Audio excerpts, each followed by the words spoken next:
নমস্কার বন্ধুরা, আজ দারুণ স্বাদের একটি পটল ভর্তা রেসিপি শেয়ার করব। আপনারা তো বলবেন দিদি পটল ভর্তায় আবার নতুনের কী আছে, কিন্তু পটল ভর্তা তো আমরা তৈরি করি ঠিকই, কিন্তু কিভাবে তৈরি করলে এর স্বাদটা অনেক গুণ বেড়ে যাবে সেটাই আজকে শেয়ার করব। আশা করি ভালো লাগবে। 500 গ্রাম পটল নিয়েছি। প্রথমেই একটা ছুরি দিয়ে আমি পটলের যে ওপরে যে পাতলা যে স্কিনটা সেটাকে এইভাবে ছাড়িয়ে নিচ্ছি। পটলটাকে পুরো ছুলছি না। তারপর দুটো সাইড একটু ছুরি দিয়ে কেটে নিয়ে তারপর এবার মাঝ বরাবর একটু কেটে নিয়ে তারপরে এটাকে ছোট ছোট টুকরো করে কেটে নেব। এমনটা নয় যে ছুরি দিয়েই কেটে নিতে হবে, আপনাদের যেটা সুবিধা বটি দিয়েও কিন্তু এটাকে কেটে নিতে পারেন।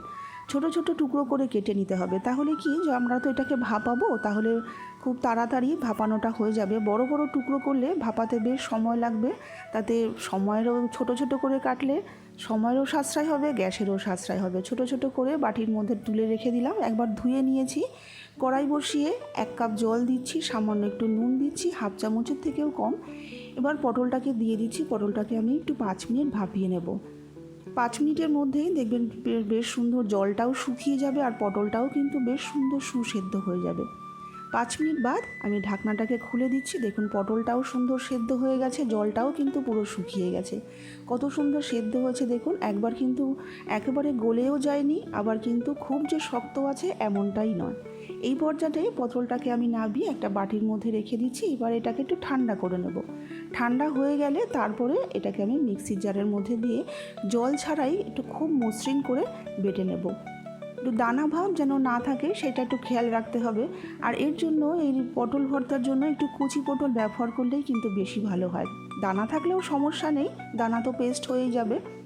কড়াইতে দিয়ে দিচ্ছি আমি 3 টেবিল চামচ মতন সর্ষের তেল। সর্ষের তেলটা দিয়ে আমি কয়েকটা শুকনো লঙ্কা একটু লালচে করে ভেজে নেব, একটু মুচমুচে করে ভেজে নিচ্ছি। আর ভর্তা মানেই তো সর্ষের তেল, সর্ষের তেল ছাড়া তো ভর্তা হয়ই না। এবার ওই তেলের মধ্যে সামান্য একটুখানি কালো জিরে ফোড়ন দিয়ে এইখানে 2টো বড় সাইজের রসুন আমি এরকম একটু কিমা করে নিয়েছি। রসুনটা কয়েক সেকেন্ড একটু ভেজে নেব। যখন একটু কালারটা চেঞ্জ হয়ে যাবে তখন এখানে একটা বড় সাইজের পেঁয়াজ এরকম সরু সরু করে কেটে আমি দিয়ে দিচ্ছি। এবার গ্যাসটাকে মিডিয়ামে রেখে পেঁয়াজটাকেও বেশ একটু লালচে করে ভেজে নেব। যখন সুন্দর এরকম লালচে কালার চলে আসবে, রঙের জন্য সামান্য একটু হলুদ দিচ্ছি, আর ঝালের জন্য ঝাল লঙ্কার গুঁড়ো ব্যবহার করছি। নুন আর মিষ্টিটাও দিচ্ছি, সামান্য একটু মিষ্টি দিচ্ছি, ভর্তা তো। পেঁয়াজের সঙ্গে খুব ভালো করে একটু মিশিয়ে নিচ্ছি। তারপরে আমরা বেটে রাখা পটলটাকে এখানে দিয়ে দিচ্ছি। আমি কিন্তু এখানে কাশ্মীরি লঙ্কার গুঁড়ো ব্যবহার করিনি, ভর্তা যেহেতু আমি এখানে ঝাল লঙ্কার গুঁড়ো ব্যবহার করেছি। এবার গ্যাসটাকে হাইতে রেখে এটা কিন্তু অনবরত নাড়াচাড়া করতে হবে। গ্যাসটাকে কিন্তু মিডিয়ামে রাখবেন না, লোতেও নয়, হাইতে রেখে এটাকে নাড়াচাড়া করতে হবে।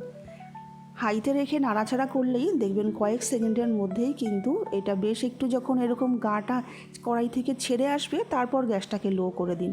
এবার লো করে দিয়ে আরও কিছুক্ষণ এইভাবে একটু নাড়াচাড়া করলেই কিন্তু পটল ভর্তা আমাদের একদম তৈরি।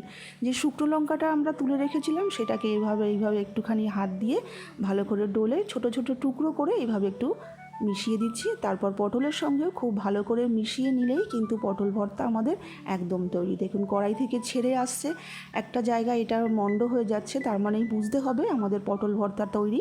আমি এবার গ্যাসটাকে বন্ধ করে দিচ্ছি। গ্যাসটাকে বন্ধ করিয়ে দিয়ে গরম গরম ভাতের সঙ্গে পরিবেশন করছি। ওপরে দিয়ে দিচ্ছি সামান্য একটা শুকনো লঙ্কা আর একটু সর্ষের তেল। গার্নিশিংয়ের জন্য একটা শুকনো লঙ্কা তুলে রেখেছিলাম।